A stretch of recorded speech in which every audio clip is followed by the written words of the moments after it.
Bonjour à tous et bienvenue pour ce nouveau test. Aujourd'hui on va parler d'un train assez sympathique pour ceux qui veulent quelque chose d'énergique et assez fun. On va parler des TFZ et je suis content de pouvoir enfin tester cette marque, les TFZ NO3, donc numéro 3 TI. Il faut savoir qu'il y a deux versions, il y a les numéro 3 et le numéro 3 TI. Quelle est la différence à part le prix qui est très géant en termes de différence, puisqu'il y en a à 300, donc c'est pas ceux-là, et un à 100 qui sont ceux-là. La différence c'est que d'un côté on a une finition qui est là en métal et l'autre qui est en titanium, ce qui n'est pas la même chose, donc c'est plus cher. On a un câble aussi qui est de meilleure qualité sur les numéros 3 tout court à 300 € et une boîte aussi avec. Et ce qui fait que l'ensemble fait que c'est beaucoup plus cher. Par contre à l'intérieur c'est quasiment la même chose, il y a quelques petites différences de signature mais ça peut être dû aussi au matériau qui est différent. Ici on a droit à donc, des intras à 100 €, merci d'ailleurs Miss Audio de me les avoir fait à 50% moins cher. Ça commence à être un peu cher et c'est pas forcément ce qu'ils recherchaient comme test. Et donc ce qui fait que j'ai pu les tester donc ici et donc ils complètent un petit peu ma collection aujourd'hui pour abuser un petit peu et ils sont dans le top 3. Donc comme quoi ils ont bien fait de l'appeler numéro 3 puisque c'est mes troisièmes préférés à l'heure actuelle. Alors qu'est-ce que ça vaut vraiment? Eh bien on voit ça tout de suite.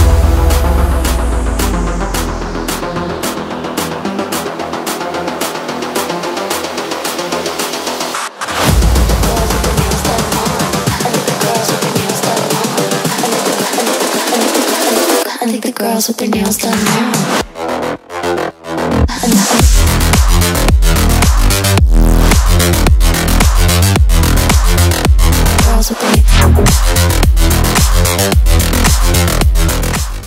Au niveau déjà du packaging, ce qu'il y a de bien, donc on aura droit à un truc, donc une petite pochette pour le transport, donc ça c'est déjà quelque chose d'assez sympathique.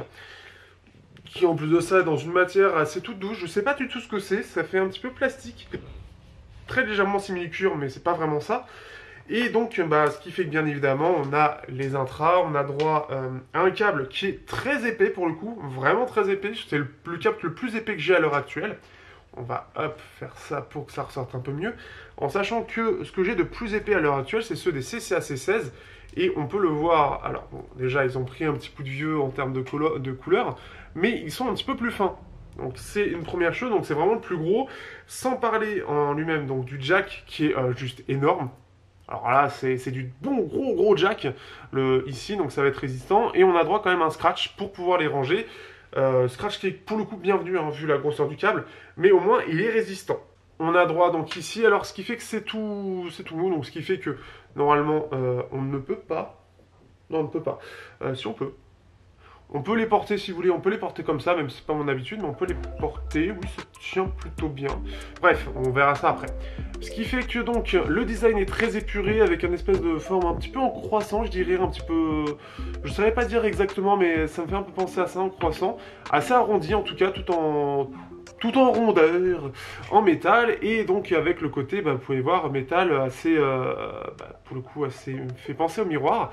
Par contre, forcément, le truc c'est que ça aura tendance à se rayer assez vite, donc ça c'est une première chose.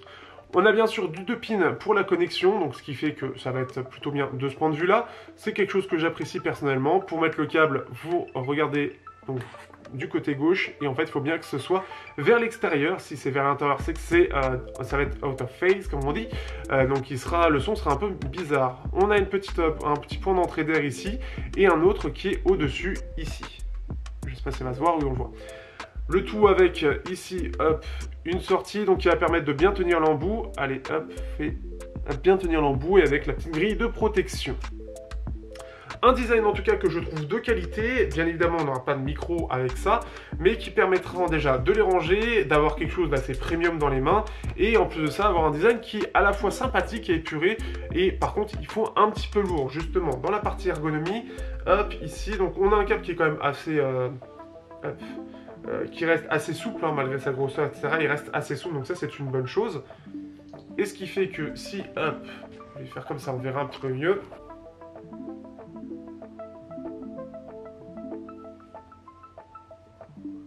Donc, ils font un peu gros dans l'oreille, mais ils prennent bien le pourtour. Si vous avez des oreilles, on va dire normales, un peu comme moi, et que tout vous va, ça ne devrait pas poser de problème. On les sent quand même assez gros. On les sent quand même un peu gros, ça reste moins gros que des CCAC16 je trouve, mais ça ressort quand même un petit peu. Hop. Ce qui fait que pour moi l'ergonomie, attends, ils tiennent très bien je trouve dans l'oreille, je trouve qu'ils tiennent vraiment bien, les embouts sont vraiment de bonne qualité de base, donc ça c'est une bonne chose parce qu'ils sont assez gros comme vous pouvez voir, avec une bonne largeur, donc moi j'ai aucun problème, ils tiennent vraiment bien, après sinon n'hésitez pas à changer si besoin. Petit retour sur le design aussi, si vous voyez que ça bouge un petit peu au niveau de la connectique, c'est normal, ça n'a pas l'air de tenir parce que dans les deux cas ça bouge un petit peu, donc c'est tout à fait normal. Bref, c'est juste comme ça. Bref, mais sinon vous l'entendez pas dans l'oreille, ça bouge pas de ce point de vue là, mais en tout cas voilà, si vous avez des petites oreilles, vous oubliez, si vous avez des oreilles normales ou des grandes oreilles, ça passera sans problème. Pour la partie sonore, on a droit à un driver de 11,4 mm, mais alors en double circuit magnétique. Ça a l'air d'être un petit peu particulier et c'est une espèce de simple driver mais double de ce que je comprends. C'est un peu compliqué là-dessus. Mais on a une espèce de double bobine avec une double cavité donc, de magnétisme à 11,4 mm. Donc c'est un peu compliqué pour moi à comprendre pour le coup. De ce que je comprends, c'est un simple driver mais avec deux sorties et deux systèmes magnétiques pour gérer les fréquences. C'est ce que je comprends en tout cas. C'est un peu particulier. Mais par contre, pour la partie sonore, si vous voulez quelque chose de bien basseux et bien punchy, vous allez être servi. Clairement, si vous écoutez si vous êtes sur du métal ou si vous êtes sur de l'électro, ça va être bien punchy sa race. On est sur pour le coup des intras qui vont vous en mettre plein la gueule. On est très très différent de ce que proposent les Yinu Topaz, c'est vraiment très différent. C'était pas français ce que j'ai dit avant, et ça ressemble un petit peu plus à des CCAC16, mais encore différent parce qu'on n'a pas la même approche. On a une approche très agressive de la musique, c'est vous en mettre plein la gueule et vous faire plaisir. Donc ce qui fait qu'on va avoir alors une sous-basse qui va assez bien accompagner la basse, qui va être une basse assez élevée et ultra punchy, avec la sous-basse qui va accompagner. Mais c'est vraiment la basse qui va porter l'ensemble de l'ensemble de la basse plus que la sous-basse. Ça c'est une première chose. Là où les Yinu Topaz, c'est un peu plus le contraire. C'est très punchy, donc ce qui fait que pour tout ce qui est batterie, tout ce qui est guitare, ça va être extrêmement entre guillemets agressif, ça va être très punchy dans ta gueule, avec des médiums qui vont bien sûr être un peu en retrait. C'est tout. En général, ce type de signature est comme ça, avec la partie au médium et aiguë qui, elle, va pas mal ressortir pour avoir un côté très brillant, qui va pas faire ressortir les voix, en tout cas un peu plus énergiques, et qui va faire ressortir un peu plus les guitares aussi. Ce qui fait que, clairement, on va avoir quelque chose qui va vous prendre et qui va vous secouer. C'est un peu ça l'idée.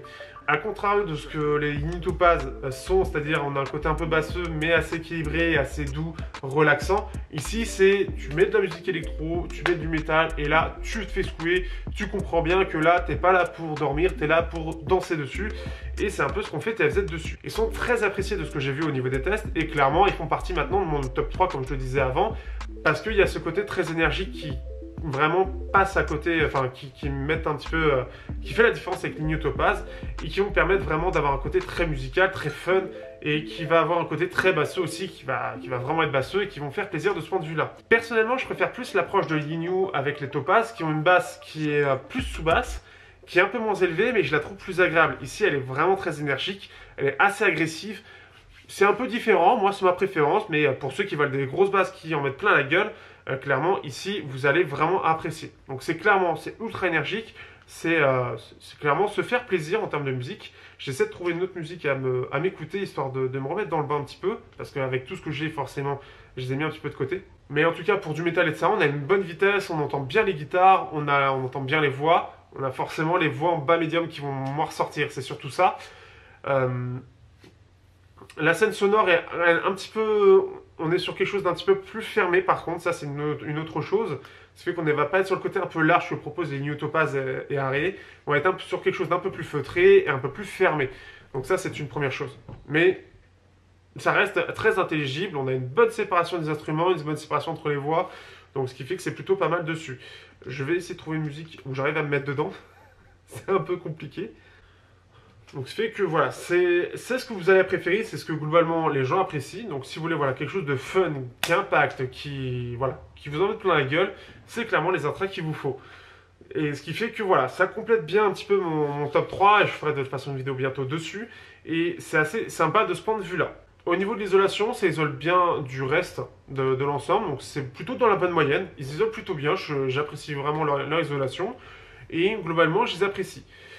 Pour conclure un petit peu de tout ça, donc c'est fait que ce sont des intras qui vont être assez basseux, qui vont avoir vraiment beaucoup d'énergie. C'est vrai que ça faisait longtemps que je n'avais pas eu des intras aussi énergiques, tout en gardant une bonne brillance pour les voix, pour les guitares, pour la batterie. Ce qui fait que vraiment c'est là pour avoir un côté très énergique, très musical, très fun, et ça faisait longtemps que j'en avais pas eu d'autant fun, tout en restant brillant. Par contre, le côté brillant pour en gêner peut-être certains qui pourront, pour certains, être peut-être trop brillants justement, mais je les trouve assez bien gérés de ce point de vue-là. Je trouve la signature vraiment bonne, et encore une fois, ce sont des intras qui sont appréciés par énormément de monde. Il y a beaucoup de très très bons retours dessus. Et ce qui est bien, c'est qu'entre la version TI et la version normale, on n'a pas une trop grosse, enfin, on a très très peu de différence. Il y en a un, c'est pour vous faire plaisir en termes de finition, et l'autre, c'est pour vous faire plaisir uniquement sur la partie sonore, parce que bah, le côté métal, on sent, il y a ce côté vraiment où bah, ça se raye un peu vite. C'est un peu ça. Le jack, le câble est vraiment d'excellente qualité, donc c'est pas celui-là qui va vous lâcher tout de suite, il n'y aura même pas besoin de le changer, ça c'est plutôt cool que ce soit inclus.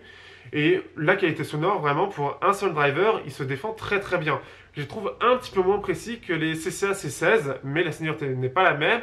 On est sur un seul driver aussi, et pour autant, l'ensemble marche. On a une excellente séparation des instruments. On a quelque chose qui est un petit peu étriqué par contre en termes de scène, mais qui reste assez fun. Donc après, à vous d'en profiter. Si vous voulez du fun, c'est cela qu'il faut acheter, et si vous avez 100 € à mettre, c'est cela qu'il faut acheter, entre autres. Je ferai un top bientôt par rapport à ça. Sur ce, je vous dis à bientôt pour un prochain test sur Teknoid.